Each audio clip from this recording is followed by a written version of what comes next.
के अंदर जो स्पीड से कथा निकलेगी मैंने आपको परिचय करवा दिया। परिचय के बगैर कथा का फल अधूरा है। जैसे एक बच्चा मैट्रिक की परीक्षा में घर से जाए और परीक्षा हॉल में जैसे प्रवेश करे सज्जनों से भक्तों,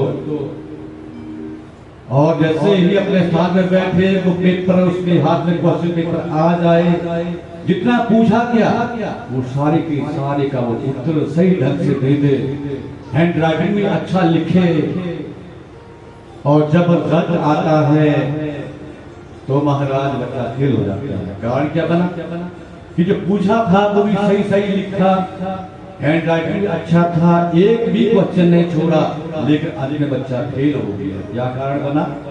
तो महाराज बच्चा हर दिन एक ही गलती कर रहा था। जैसे परीक्षा हॉल में जाता था, जो पूछा जाता था एक एक प्रश्न का उत्तर सही देता था सज्जनों, हैंड राइटिंग अच्छा लिखता था, लेकिन एक गलती हर दिन करता था कि रोल नंबर लिखना भूल जाता था। बोली शंकर भगवान की।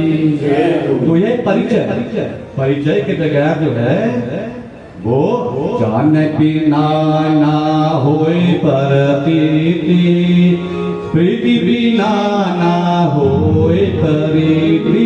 राम सिया राम सिया राम सिया राम सिया राम सिया राम सिया राम सिया राम सिया राम सिया राम सिया राम सिया राम। जय राम सच्चे दरबार की जय। तो ये था परिचय कि आप 11 दिन के अंदर कौन कौन सी कथाओं को सुने। रोज आना, ध्यान से बैठना, समय से आना, और आने से पहले मैं आज पहला दिन आपको बता देता हूँ कि जैसे आप गेट को प्रवेश करें, भगवान भोलेनाथ के मंदिर में जरूर जाएं, बाबा जी के मंदिर में जरूर जाएं, यहाँ जो धोना है धोना है यहाँ पर जरूर जाएं, वो सफाई, और अपने गुरुओं का आशीर्वाद जरूर लें, और उसके बाद गौशाला में जरूर जाएं। फिर इस कथा पंडाल में बैठे, तब आपको कथा का पता चलेगा। बोलिए हर हर हर हर। तो सबसे पहले श्री पुराण की इस कथा को भगवान ने, शंकर ने अपने मन में पैदा किया। कैसे पैदा किया जी? मन के पीछे। उसके बाद भगवान शंकर ने इस कथा को ब्रह्मा को इसका स्पान करवाया। फिर भगवान शंकर ने एक भगवान के प्रियवाह नंदी केशव जिनका नाम हुआ नंदी को इस कथा का स्पान करवाया। नंदी ने 4 भाइयों को, शनक सनंदन सनातन सनत कुमार, जो 4 भाई हैं, भगवान विष्णु का अंश अवतार है, उन्हें इस कथा का स्पान करवाया। सनत कुमारों ने महाराज आगे वेद व्यास को इस कथा का स्पान करवाया। वेद व्यास ने अपना किया शिष्य सूत जी महाराज को इस कथा का स्पान करवाया, और धीरे धीरे सूत जी महाराज ने 88,000 ऋषियों को नैमिषारण्य तीर्थ के अंदर, जिस कथा को मैं कल कहूंगा, ये आज पूरी होगी तो आज बता दूंगा कि नैमिषारण्य तीर्थ वो 88,000 ऋषि, इस पावन धर्म कैसे वो तीर्थ बना। तो ये सूत जी कौन है? समय आज मैं कहूंगा तो कल आ जाएगी कथा। बोले हर हर। तो वेद व्यास जी कौन है जिन्होंने 1 नहीं 2 नहीं 4 वेद 6 शास्त्र 18 करोड़ का ज्ञान इस धरती के ऊपर हम हिंदुओं को दिया, सनातनी को दिया। आजकल की नई पीढ़ी में सज्जनों 4 वेदों का नाम भी बहुत कम लोग जानते हैं। कौन कौन से 4 वेद हमारे? बोलो। ऋग्वेद, बोली सब, ऋग्वेद, यजुर्वेद, सामवेद, अथर्ववेद। सुबह उठ करके 4 वेदों का नाम सनातनियों को, हिंदू धर्म में रहने वालों को जरूर लेना चाहिए। आज सनातन धर्म को मिटाने के लिए महाराज बहुत प्रयास किया जा रहा है। कोई 200 वर्ष से पीछे पड़ा है, कोई 500 वर्ष से पीछे पड़ा है, लेकिन ये सनातन पहले भी था। मैं बताऊंगा कि इसकी उम्र कितनी है, बीच में कथा आएगी। आज भी है और बाद में भी रहेगा। इस नाते की जड़ें जो हैं वो हरी भरी हमेशा भी रहेंगी और है। बोली सत्या सनातन धर्म की, सत्या सनातन धर्म की। तो महाराज आज घर घर में सबसे बड़ी कमी कि रात को सोना नहीं, सुबह जल्दी उठना नहीं है। तो नाम कहाँ से लेंगे? 4 वेदों का नाम ले लो कम से कम। 4 वेदों का नाम नहीं ले सकते हैं 18 पुराण तो बहुत दूर की बात है जो वेद व्यास ने रचे। और इन पुराणों को रचने के बाद ही इनका नाम बोलो वेद व्यास भगवान हुआ। जन्म के समय का नाम क्या था इनका? द्वैपायन। क्या नाम था जी? द्वैपायन। बोलो द्वैपायन।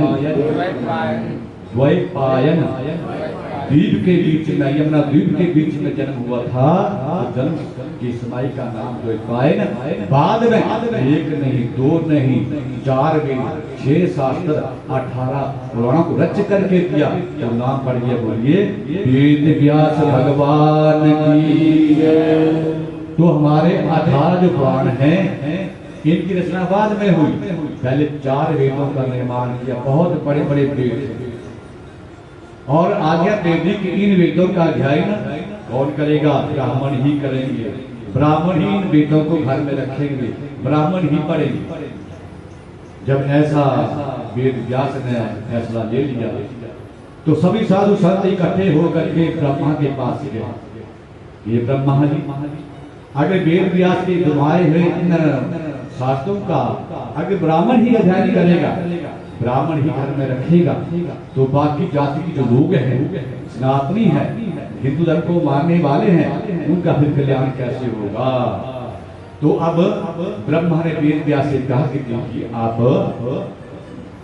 ये जो 4 वेद आपने रच करके तैयार कर दिए, इनसे छोटे छोटे ग्रंथ और जिसको सभी इसका ज्ञान ले सके, अपना कल्याण कर सके। तो अब महाराज वेद व्यास ने ब्रह्मा का जैसे आदेश हुआ तो 4 वेदों से आगे 18 पुराण और रच दिए।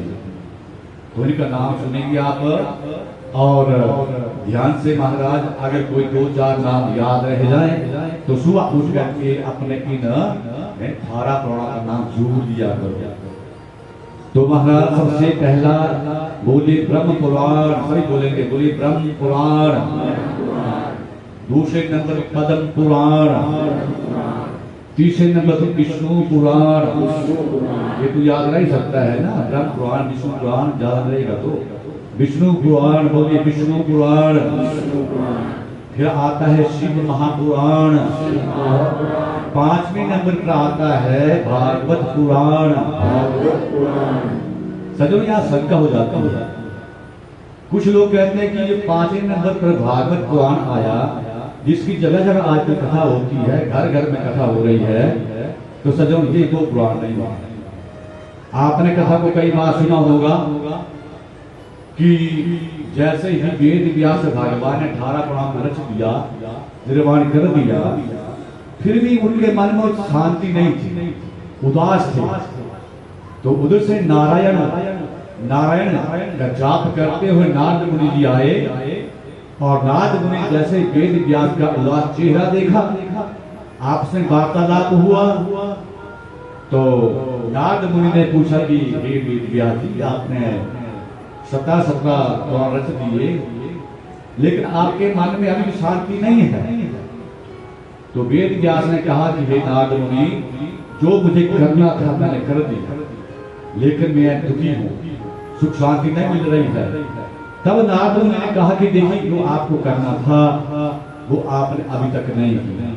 आप सब जानते इस कथा को कि भक्तों को भगवान के रूप की, लीला की, धाम की है, भक्तों की चर्चा आप रसपान करवाएं।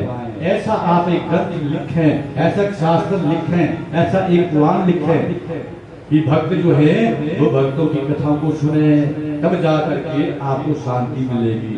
तो नारद मुनि के कहने से आज वेद व्यास ने 18वां पुराण श्रीमद् भागवत पुराण जो था वो आप सब जानते रच करके तैयार किया। तो 5